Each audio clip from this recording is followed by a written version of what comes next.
So you're heading off on an outdoor adventure, or maybe you're just thinking about it. The freshness of the air, the sound of the birds, and the challenge of exploring a new environment. Well, just stop for a moment, because you're about to face one of the greatest adventure challenges of all: living and working together as a team. Most outdoor adventures throw together a group of people who usually only spend a few hours together each day. Suddenly, everyone must live together continuously for an extended period of time, making decisions and solving problems. There's a good chance you'll get extremely tired, encounter some major conflicts, not to mention the simple fact that other people smell. This program is for leaders and group members alike. It's about learning how to confront some of these issues before you're stuck out there together. It's about growing through it all. It's about team building.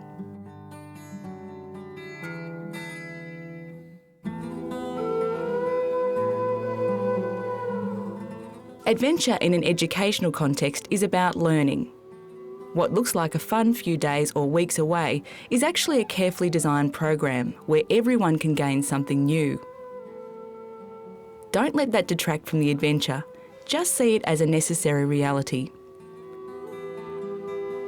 The best learning adventures are based on the understanding that all adventures work in cycles. The basic cycle goes something like this. Before the outdoor experience itself is the briefing, which can involve everything from planning the trip through to preparation games, activities and discussions. The second phase is the adventure itself, the moment everyone has been waiting for, when all the plans and theories get put to the test. The final phase is the debriefing. It's that part of the cycle when participants gather their thoughts about what's happened. Often it's when we learn the most from the experience and move forward to a new phase in our lives. Throughout the program, we'll explore each of these in turn so you can get the most out of the experience.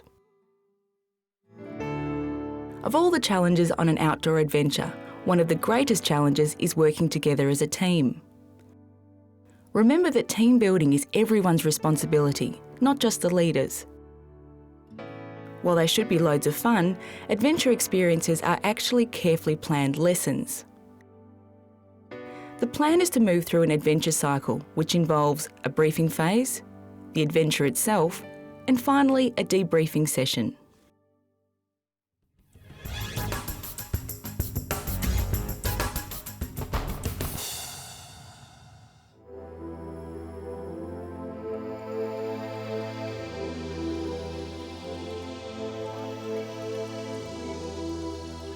Briefing is a chance for everyone to prepare psychologically for what's going to happen. A lead-in to the shock of experiencing something unique. For starters, it helps establish who's in charge. There's no question that a major expedition, for example, is a shared experience where everyone's opinion counts. There will always be a leader who has the ultimate responsibility. Outdoor adventures are based on an element of risk, and experienced leadership helps steer the group safely through those risks, both physically and emotionally. Secondly, briefing is when everyone finds out exactly what they need to do. Whether it's equipment to bring for an expedition or physical exercises to practice before they go. Before we leave, other than that, make sure, as I said, you filled your water bottles, your lunch is there. The briefing phase is also an ideal time to set goals. Take the time to work out for yourself what you hope to get out of the experience. It may be as straightforward as reaching the top of the climb, or it may be about learning to open up better to others. Maybe you've been the designated leader of a particular aspect of the experience. The aim of helping others could be a worthwhile goal. Some of the goals that the students wrote down were like, I will be responsible for my own gear, or I'll be willing to share my thoughts and feelings. I will learn to listen better, and I've seen how it's helped them focus on the trip and also go on after the trip is finished as well. Finally, the outdoor adventure is a group experience. There's not just me and my goals, but a group of others about to live and work together. Many groups make use of what's called a contract. It's something that each person needs to be a part of to get the most out of the experience. Often the contract will be an agreement to work together as a group, adhere to certain safety and behaviour standards, and give feedback, both positive and negative, throughout the event. It's tempting to see something like this just as a list of rules, but without it, there's usually no common ground.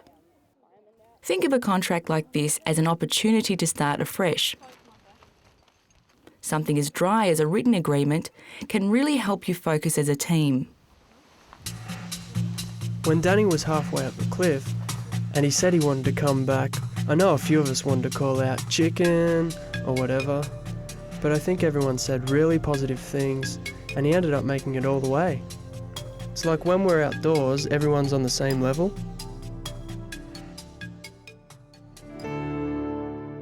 Briefing is a chance for everyone to prepare psychologically for what's going to happen. Specifically, it's a time to clarify who's responsible. Detailed plans for the upcoming adventure can be spelled out. It's also the time for goal setting, which is important to the learning process. And finally, it's a time to properly frame the experience by having everyone sign a contract. The best adventures build a sense of team when everyone approaches it with an attitude of making a fresh start.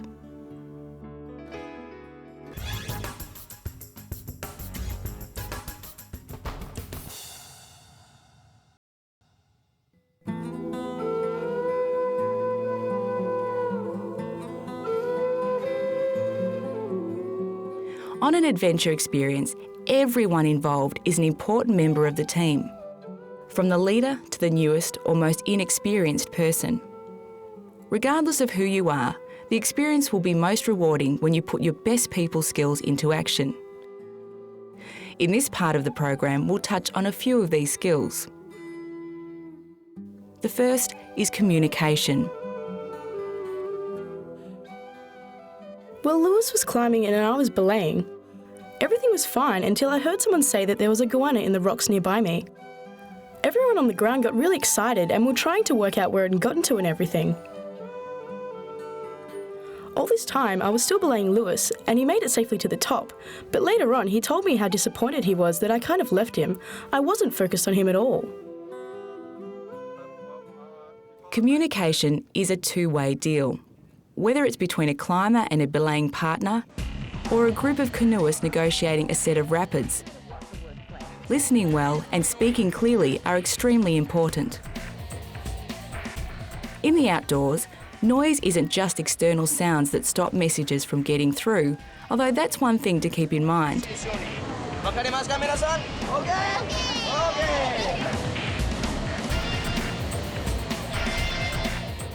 If you're giving instructions to someone, watch out for meaning noise. In other words, don't use jargon words. Keep your meaning clear with words everyone can understand. I want you to make sure you're hanging on to the middle rope, this one here. Keep your sentences short and simple, especially when you need to call out. Giving long, detailed instructions, apart from being hard to hear, can overload the listener with too much information.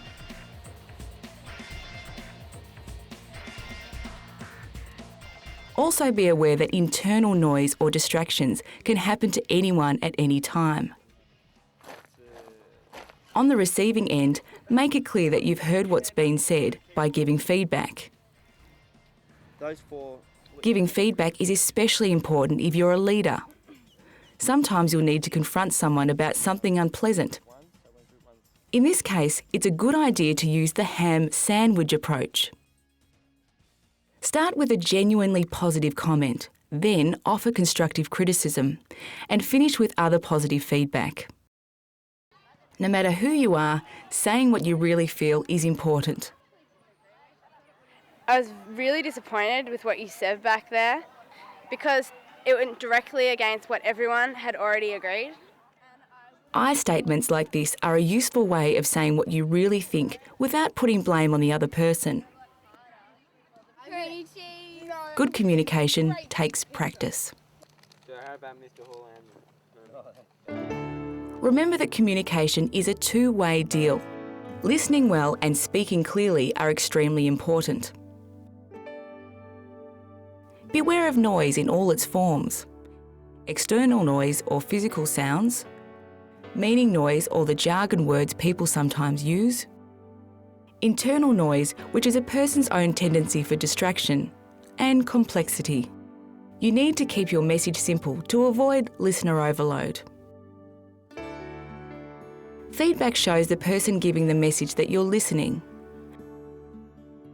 When giving honest feedback is difficult, use the ham sandwich approach.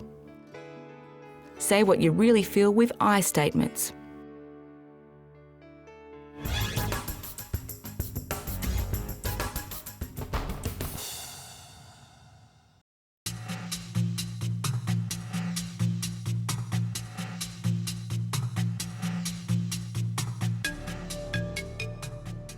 One of the preparation challenges we set up was to have each group move themselves from the start to the finish line.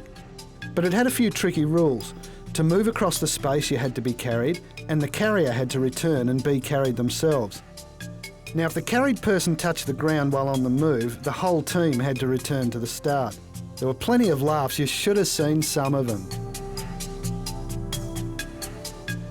Outdoor adventure problems don't always present themselves as neatly as a simulated game. But when it comes to solving them, the principles are the same. Whether there's been an injury in the group, or if two parties have failed to meet up, or a group member refuses to participate, the group must find ways of dealing with it. Firstly, the problem needs to be analysed. In the case of an injury, it can be quite straightforward. However, if you're out hiking, it's getting dark, people are complaining of tiredness, and you've failed to make a specific location for a suitable campsite, all at the same time, working out the crux of the problem can be quite difficult. Look at the possible solutions by clearly thinking through the options. Brainstorming may or may not be a part of this, depending on how much time is available. In the case of the simulation game, part of the challenge involved speed, to beat the other groups. And a quick whip around of ideas helped focus the group on how to proceed.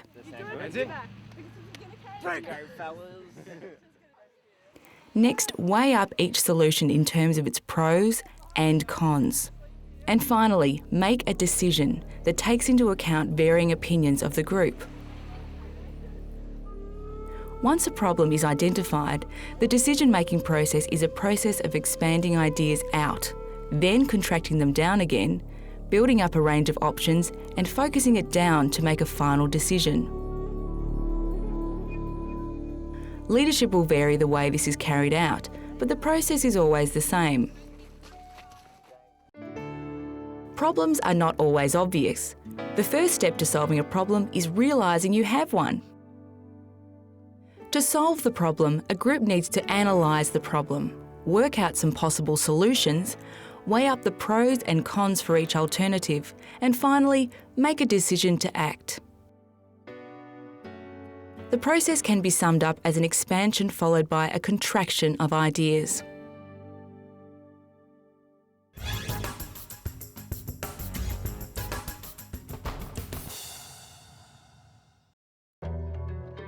The final skill to master is leadership. Maybe you've been appointed leader of a small group. Maybe you're thinking of leading a large group in the future. Whatever the case, leadership is a valuable skill to learn. Every outdoor adventure needs a good leader. I heard this story once about a camel train going across a desert. Each camel was led by the one in front, so it looked like the leader was the driver up the very front.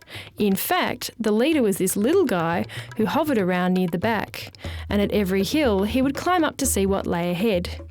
Often he saw far into the distance, maybe to an oncoming storm. For me, that's who I think of when I try to be a good leader. Good leaders can make an outdoor adventure seem like everything is just happening naturally. While it's important to be upfront and assertive, there's no need to make a big show of the fact that you're a leader. The best leaders lead by example, but they can't do everything. Look ahead to see what needs to be done and designate tasks clearly to the team. On an expedition, for example, you need to direct different people to do cooking, washing and cleaning. Make it clear who's doing what.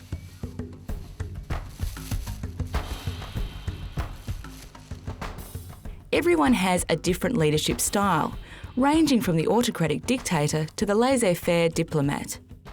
Whatever your style, you need to model good people skills. Communication, problem solving, and another skill not already mentioned, the ability to resolve conflicts.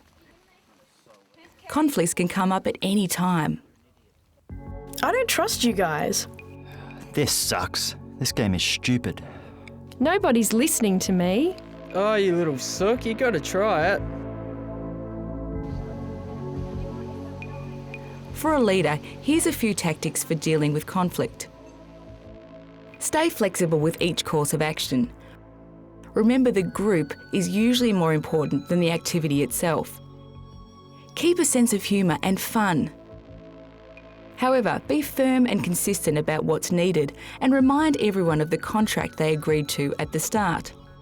It's all about balance. And above all, encourage leadership and teamwork in others. A good leader is a motivator. Adventure experiences provide the opportunity for people to be challenged. However, this needs to be weighed up against the ability and experience of each group member. Not enough challenge for some leads to boredom, while too much challenge can lead to anxiety. The aim is to find the best path through both extremes, so the whole group gains from the experience. Good leadership should be upfront and assertive, but never showy. It's best to lead by example, but remember to delegate. Model good people skills like good communication and problem solving. Deal with any conflicts that arise in a balanced way. And find the best way to motivate the whole group according to their individual abilities.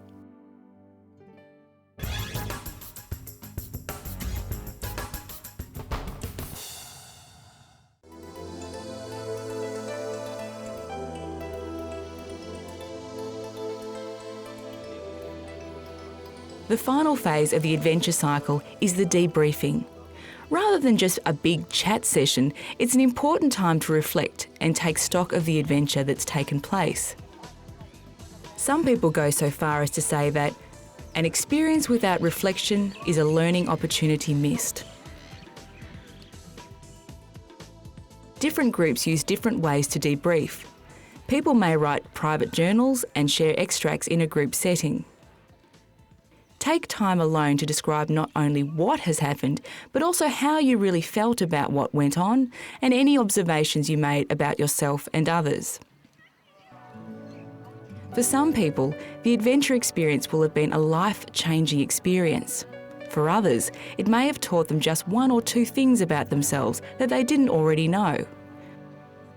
Whatever the experience meant to you, it's important to listen carefully to others and respond accordingly. The time away will have been not only a personal journey, but one that you have all shared in as a team. The challenge from here will be to apply what you've learned to the rest of your life. If the group is one you'll have ongoing contact with, you'll have a new insight into the lives of others. If not, you can keep the memory of the group as it was as an important reference in your life to move forward with your relationship with others. And when the memories fade, hopefully you'll still have the photos.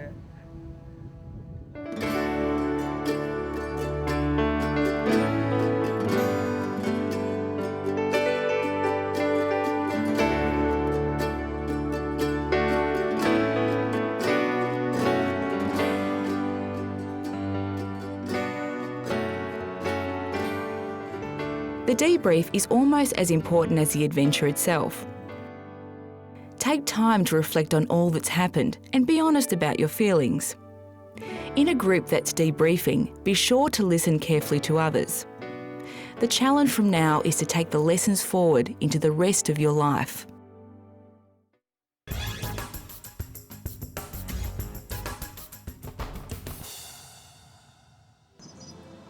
An outdoor adventure is a wonderful experience. The fresh air, the birds and the challenges. Enjoy every single moment of it. But remember, the greatest lessons of all will be learned as you explore what it means to live and work together as a team.